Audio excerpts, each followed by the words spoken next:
Okay, welcome everybody. We're going to start our first session, so please join me in welcoming Sohrab Hura.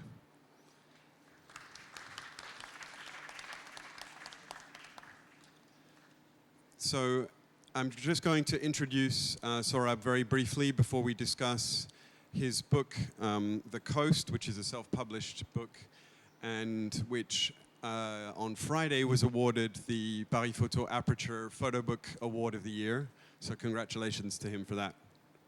So Sohrab is an Indian artist who lives and works in Delhi.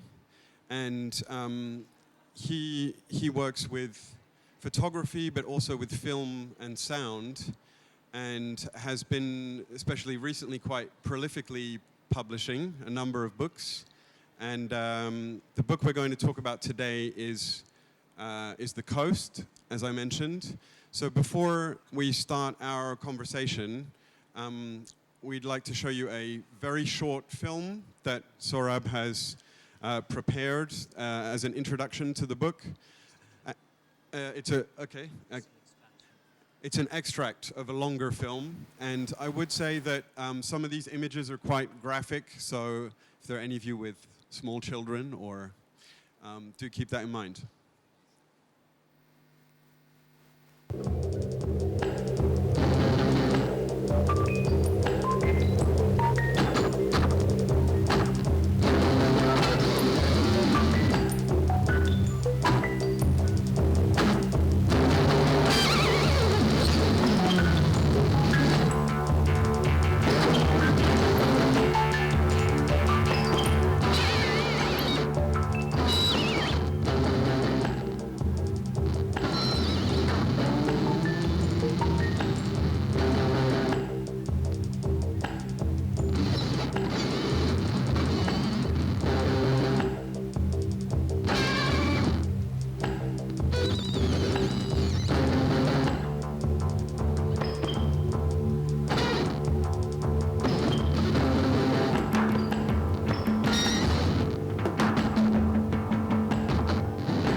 So as my first question, the book has a subtitle, which is 12 parallel short stories, and maybe 12 variations on a story. So could we start maybe by the story itself and give us some outline of that story? Well, the beginnings of the story they came about because I was asked to, when I just started taking photographs, Vice magazine had asked me to publish some of the images in the magazine, and they asked me to write a short description, which I didn't want to, because I think I didn't want any defined borders around the work, and I felt that a description would actually kill it. So I ended up cooking up a story, quite influenced by the characters who had actually met, like Madhu, who is the protagonist in the story, is actually a person who I met, and she had her own love story, and I kind of took it off from there. And the repetition of the stories is more to do with the retelling of stories each time. It's and as well as the rereading of the stories. So it's a sort of a set of Chinese whispers where, if I'm telling you a story, you tell the next person a story, and by the end of it, it goes to the 10th, 12th person. The story's kind of changed entirely.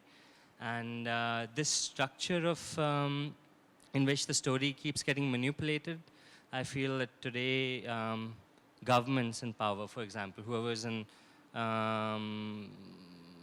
has the power of dissemination of information or to kind of tell these stories, there's a lot of manipulation happening.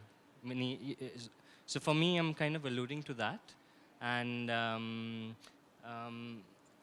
I mean, for me, the juxtaposition of the images and it moving forward in that sense is also kind of connected to there not being one fixed meaning to anything. It's open-ended in some ways. The moment you shift the context, it changes. So in the story itself, it has Madhu, the character, whose head has been stolen by her obsessive lover.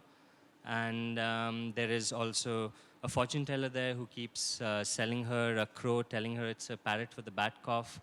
And because she doesn't have a head, she keeps very earnestly trying to medicate the crow, thinking it's going to get better, its cough.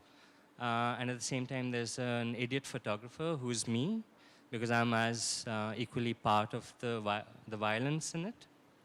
But the idiot photographer is also all of you who are actually privy to the story, so it's also about voyeurism and things. So for me, the story actually is the spine of the work, and the images, for me, are kind of peripheral in that sense. And so we're seeing some spreads of the book that are being shown. And there's a copy of the book that is circulating in the audience for you to look at as well while we're talking. So this story exists in the book, and the book begins with a text. And the book then finishes with these variations of text where certain terms are highlighted and changed.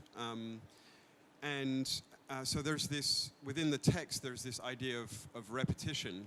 But then what we don't see so much with these slides, but what you will see in the book, is that the images repeat themselves a lot. The repetition is really central to the structure of the book.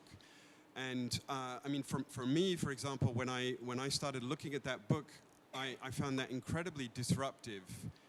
Like you get lost in the process of going through a photo book that we're so used to. So how did you come up with this idea, and how did you use it in the structure of the book? So I think for me, my first reaction is quite instinctive. I was already feeling an undercurrent of aggression building up in the area where I come from, India, South Asia, all around me. But it was in 2013 that I kind of started to consciously react with images of a certain kind. I mean, for me, even in the clip of the video that you see where it goes into this appropriated material, I think the real images out there, not in this area where we are actually consciously producing images with an agenda, but the real images that are being made without an agenda, I think they were very influential in terms of the aggression with which I was making them. And the text came along after that. I think the juxtaposition is something that I'd already started to play with in terms of the meaning, because that was already at the back of my mind.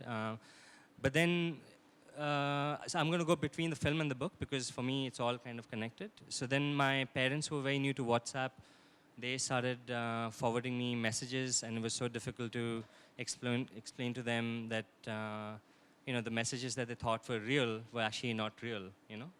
What's fake news, for example, because they were so dependent on their friend who was sending it, and there was an element of trust. So for me, the idea of trust was also very important, which is why I'm very consciously making images in a certain way where even if I'm mixing staged real images, circumstances, the whole idea is to take a thread which is a bit voyeuristic, where you can also trust and you can try and lean forward into it. And the repetition is, for me, it was important because of an idea of relook. I think there was, for me, I feel a need to take a pause in the world. I think that, for example, in India, by the time I was starting to make it, already lynchings had started, which are all spontaneous, but they were also engineered, because all these stories are, narratives are built very consciously, and the reaction to it was very spontaneous. But there's never a moment of pause. By the time you kind of took a pause and considered it again and realized the way the system was working was already too late. Someone would have died, or like there would have been some sort of violence in some ways. So even the film itself, there are 12 different versions actually that run in a loop, each one slowly shifting from one to the other. And the whole idea is, for example, going back to the story, in the first story, the violence is being committed by, the three male characters and the woman.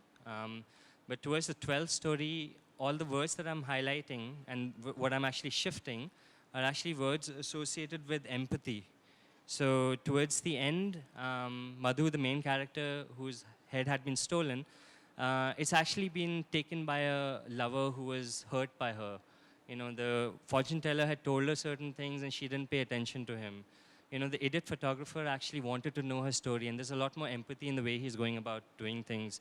And in the end, you end up feeling like actually all the blame lies on this one person who seemed to have been the victim in the first story. And for me, for example, if I look at the Me Too movement that happens back home in India, the first reaction if someone gets called out, there's a reaction to it. But then the next question that come up like, what was she wearing? Why was she out at this time? So in some ways, the blame is always, we all kind of, in a way, jostling and building our own counter narratives. And for me, it's actually a thing of building a narrative and then adding a counter narrative to it. And from the first to the 12th, for me, there's a big sort of shift in the meaning of the story, even if the shifts haven't been that striking, because they also have to be more invisible. It's only when you look at two extreme stories that you realize that it's a little different. So it may not seem like much in each subsequent story, but the whole idea is to keep it that way. It's the undercurrent. And it's a very complex book. There's a lot of different elements and story and fictional elements to contend with. But since we have this very short format, I also want to ask you about the process of making the book. So this is a self-published book, and as I understand it, you designed it yourself as well. So do you work on the project entirely alone from start to finish? Because I feel that if I'm actually having a show, for me, I don't care so much about the photographs. For me, the space becomes the work. So it's the end experience that's the work. And for me, the logic of the book has to be mine. I didn't do it consciously. I just did it because I needed to do it. It also helps me to go back to my work in a different way. And I'm shifting from film to books to sound to text quite easily now, because I think I'm understanding, I'm trying to learn everything on YouTube, and I'm trying to learn how to make film technically on YouTube. Right now I'm learning sound engineering on YouTube, and it's hard, but at the same time I'm also understanding where I lie in my own my position is very important to me. I think the tone of it, the film is aggressive. It's meant to be like a vortex spiral. You need to spiral into a different place.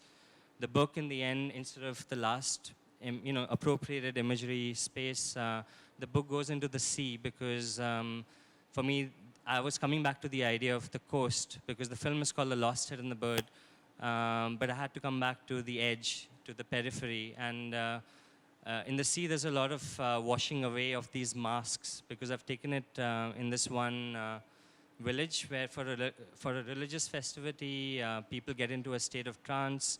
They get quite violent, but then they finally, and there are like hundreds of thousands of people in a small beach, and they go into the sea and they wash themselves away. And there's a lot of touching, there's a lot of joy, there's a lot of fear, there's a lot of anxiety, there's a lot of letting go. And for me, that became a the book for me is a lot more optimistic in that sense. There's a sort of a glimmer of hope, whereas the film is quite pessimistic in that sense. So these are the points of logic that for me are very important in pulling in different directions. And I feel like I didn't think about the design in terms of the design, because for me it was logic driven in that sense. And okay, we have time just for one question from the audience. If anybody has a question for Sohrab. Because I have a lot more questions, so if you don't, I certainly do. Okay, well, the last question I will ask you then, Sohrab, is just about we were talking earlier and you told me the book is printed in India as well, and could you just give us a sense of, the photo book world, to use that term, in India? How much, is there a scene of photo book publishers? Where is your book, for example, circulating? How are people seeing it? Well, I'm happy that most of my books are in Asia.